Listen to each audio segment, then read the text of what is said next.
Mama. Today's video is for you if you're having a hard time settling down at night, or maybe you're waking up with a pounding heart, or you can't go back to sleep after getting woken up by a baby, a toddler, a partner. So you're not sleeping. You're waking up exhausted. You're reaching for coffee at daytime to wake up and wine at night to wind down. So this is insomnia, and this is wearing on your body. And I wanted to share my advice to you because I've made all of the mistakes. I've met with hundreds of you over the past years, and the one common thread we all have is not being satisfied with our sleep. And the biggest mistake we make is thinking it's not that bad. Let me know in the comment area if you've thought that, right? It's not that bad.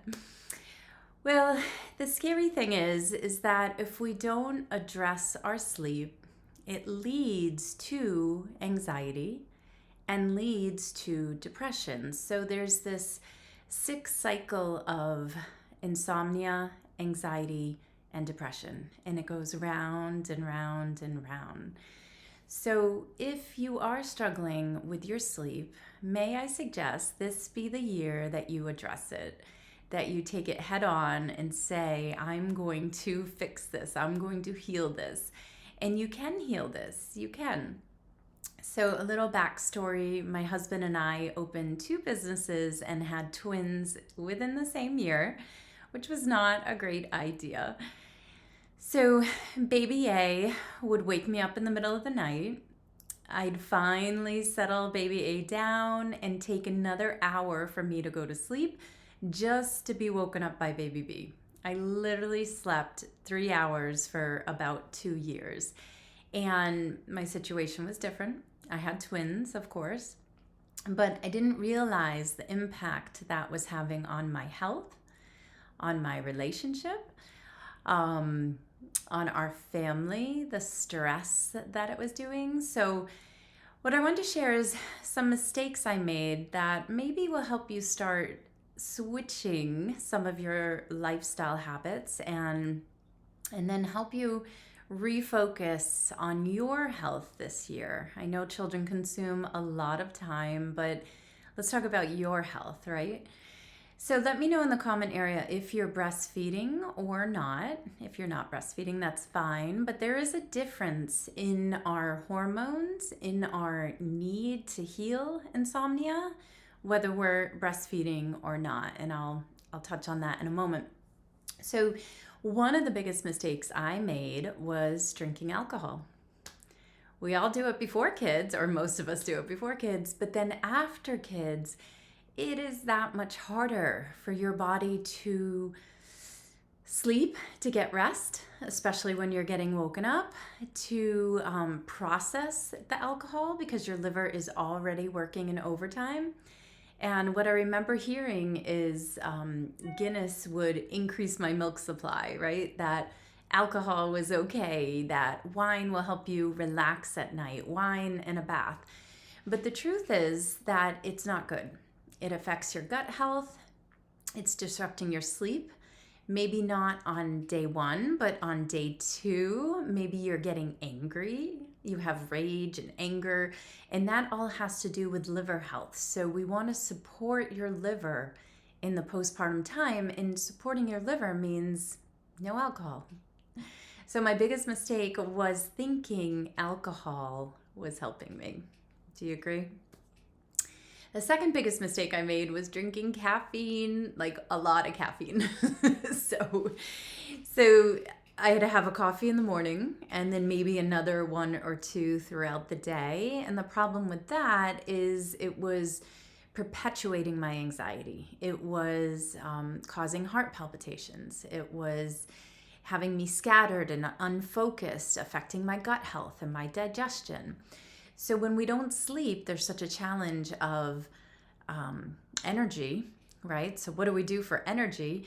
and we think caffeine, but we need to flip the switch the flip the script is what I'm trying to say. Flip the script so that we are nourishing rather than depleting. So nourishing with like stinging nettles and milky oat tops and adaptogens rather than depleting with caffeine and alcohol, right? I mean, we really have to spend this time, which will be years, not just 3 weeks, 6 weeks, or 6 months, but years of really nourishing your body, especially if you've had twins or triplets or more, right? So those are the two biggest mistakes I made when it came to insomnia. The third one might surprise you is not asking for help.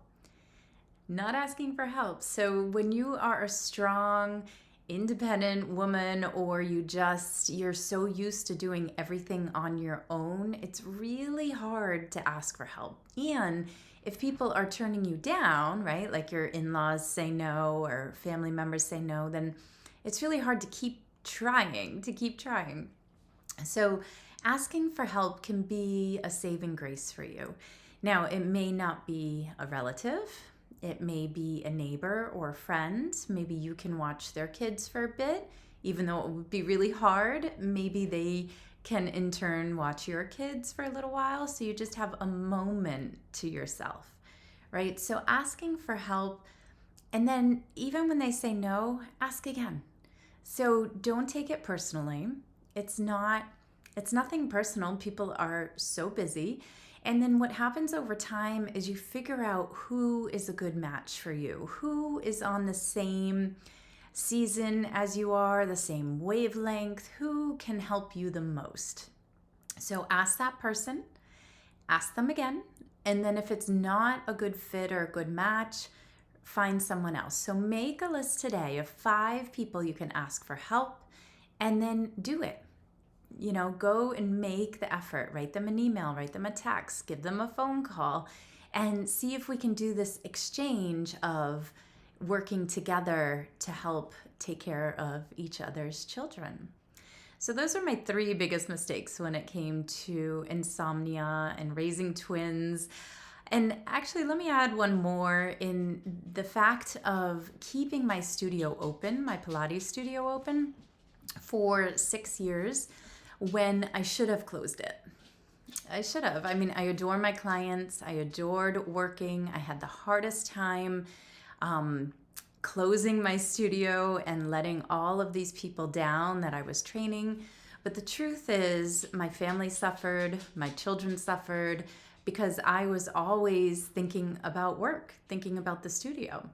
So it's not to say that you stop work, but if there is a way to change your work or to stay home for a little bit longer, then I'm sure your family will benefit for that if you have the resources to do it. And let me add another one. Keep adding more. Not seeing a therapist. That's a big one. It took my husband passing for me to realize therapy is a good thing. And I think after 2020, a lot of us have realized it's a good thing.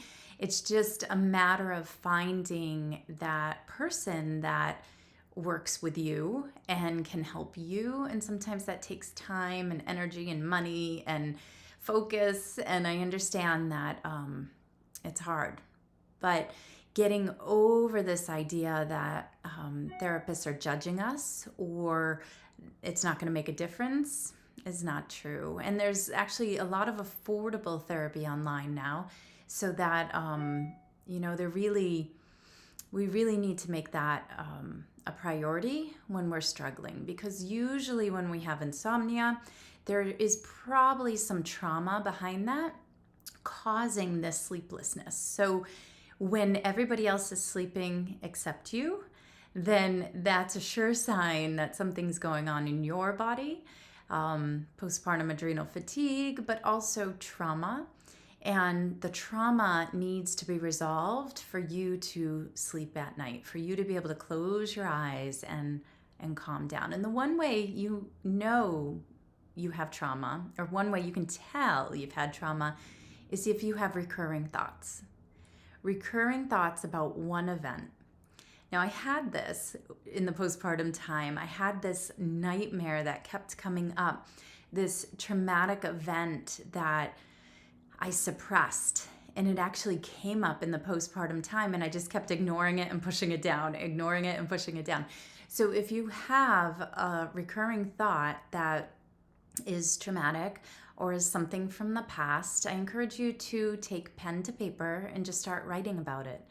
And start writing about the event, start writing about how you feel, because the postpartum time has this way of bringing up trauma, has this way of bringing up our weaknesses or, our depletion, because there has been so much blood loss, there has been so much change that has happened, and now you're a new person. You're a mother now in charge of many children, maybe, or maybe just one. So it's this really big change that's happening in your life, one of the biggest changes you'll ever experience.